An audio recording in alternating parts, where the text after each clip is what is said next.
Hey guys, 22 Plinkster here. I have a brand new firearm by Kel Tec that I want to show you guys today. This is the PMR 30. Now, you didn't fall for that one bit, did you? No, this is not a new firearm. This firearm has actually been out for several years. I think for about 5 years now. Now, I have shot them in the past, but I have not shot them enough to give you guys my opinion on them. Kel Tec was nice enough to send me this one, so let me shoot it a few times and I will give you my 22 cents worth on it. All right, I got some autonomous alloy targets downrange. Let me see if I can knock a few down. These are very small targets at this range. All right, got that one. Got that one.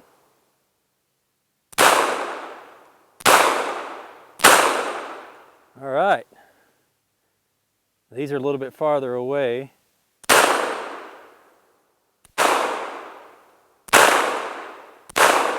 I'm not going to be able to hit that other one.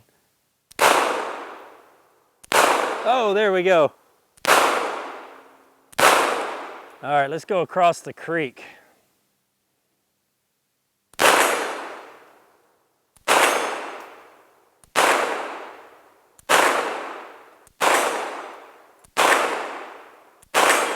All right, I'm out. Now, it is a pretty good shooter if I can do my part. Now, I guess the most appealing thing to people about this particular handgun is actually a couple of things. One, it's a 22 semi-automatic pistol, and it holds 30 rounds. That is a lot of firepower. The other thing that is really appealing to people is that it is very light. Most of this gun is made of polymer, okay?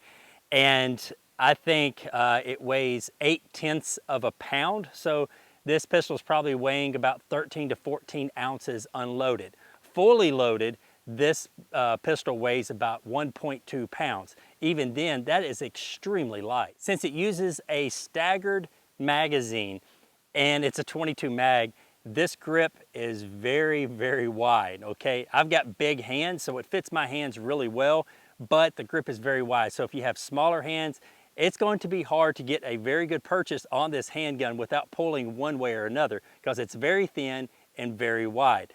Now, on top of the pistol, you have got fiber Octave sights. Now, these are some high-vis sights that come standard on all the PMR 30s.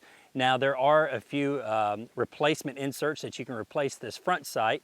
Right now, I have the green one on there, but they do come in a couple of other colors.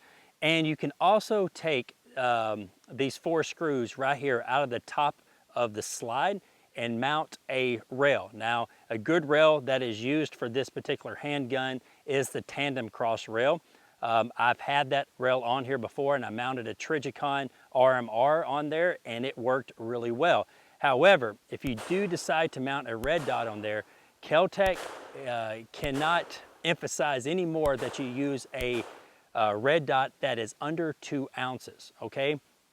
And the reason why you want to do that is because if you use a red dot that weighs more than 2 ounces, this is using some form of hybrid blowback design that Kel Tec is using, and it's using some of the gases from that 22 mag casing when you shoot it to work the slide. And if the optic is too heavy, the slide will not perform correctly. Now, with the, my Trijicon RMR on here, the reliability was probably about 90 to 95%. Now, that RMR is a little bit heavier than 2 ounces, so that's why I'm not making the video on it, because it's not the firearm's fault that it was malfunctioning. It's because I was using a sight that was too heavy, but it was still about 90 to 95% reliable. I would probably lean more towards 95. It is got a really good trigger on it. I say this trigger is probably about 3.5 pounds. It does have your rail here on the bottom, so you can mount you a laser or a flashlight or nunchucks or bow staff or ninja stars, whatever you want to put on the bottom of this rail. Now, there have been some controversy on this handgun down through the years. One of the nicknames for this handgun is the Jam-O-Matic. Now, I can tell you, and I am being 100% truthful to you, I have put probably, at this point, 700 to 800 rounds of 22 Magnum through this handgun. 200 rounds of those were with a red dot on it, and like I said before, it worked about 90 to 95% of the time. With the red dot off of this firearm, I have gotten 100% reliability out of this setup. I have not had one single malfunction without a red dot on here. So that's probably about 600 rounds that I have fired through this setup, and I have not gotten one single malfunction. Now, I think in the earlier models, they had a lot of problems with these with this handgun giving you multiple malfunctions, you know, jamming and everything else. I haven't had that. I have not had that one bit. After about 300 or 400 rounds, I did clean it, and it has been working flawlessly. Now I've got another magazine loaded up. Let's do some long range shooting. Now, I'm not very good at long range with this handgun, but I can sometimes hit my targets out at 100 yards. So I've got a 100-yard silhouette down range. Let me see if I can hit it a few times. I've got to aim at 3 o'clock.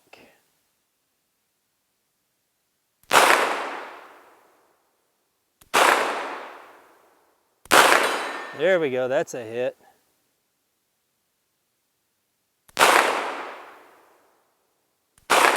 There we go, that's a hit.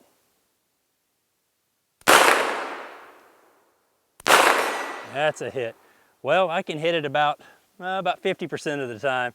Let's move in a little bit closer here. Whoop, gotta aim 12 o'clock, this close. Let's go across the creek.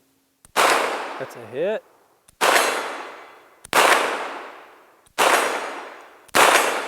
All right, that little 22 Magnum bullet gets there so quick, it's hard to hear the bing on the targets downrange. Now, like I mentioned before, it's a 22 Magnum. This is a lot of firepower, and I guess that's what's so appealing to people about this setup, is that you have 30 rounds of 22 Magnum. Now, I have not been a huge proponent of carrying a, you know, rimfire handgun for self-defense, but, you know, I've shot this gun, I've shot it a bunch. It has been 100% reliable, and for somebody that doesn't like a lot of recoil and they want 30 rounds in the magazine, I guess it wouldn't be that bad of a choice at all. Like I said, I have put several hundred rounds through this handgun, and I have not had one single malfunction. Now, I can tell you, well, not one single malfunction without the red dot on there. Now, I can tell you one thing. A big reason why people do have a lot of malfunctions out of this handgun is because of the ammunition that they're using. Kel Tec recommends using CCI 40 grain maxi mags. That's what I was shooting out of this handgun. 40 grain maxi mags, not a single problem. I've even shot 50 grain Federals out of it and did not have a problem out of those either. But Kel Tec recommends a 40 grain bullet or larger. So if you're shooting some 32 grains or some 36 grain 22 Magnums like a couple of manufacturers make, you're probably going to have problems with them, just to be honest with you, because you've got to shoot a larger grain weight to be able to cycle the action on this handgun. For the most part, I've been very pleased with it. You know, this is going to be my new kayak gun. So because I've got 30 rounds of 22 Magnum, and you know, if I need it for self-defense, it's going to be there, or if I need to do some kind of critter control, whatever have you, I've got 30 rounds of 22 Magnum at my fingertips. Guys, thank you very much for watching. If you have any questions, put them in the comments below. You can go check me out on Facebook, Instagram, or Twitter and ask those questions there. Until next time, y'all be safe and keep plinking.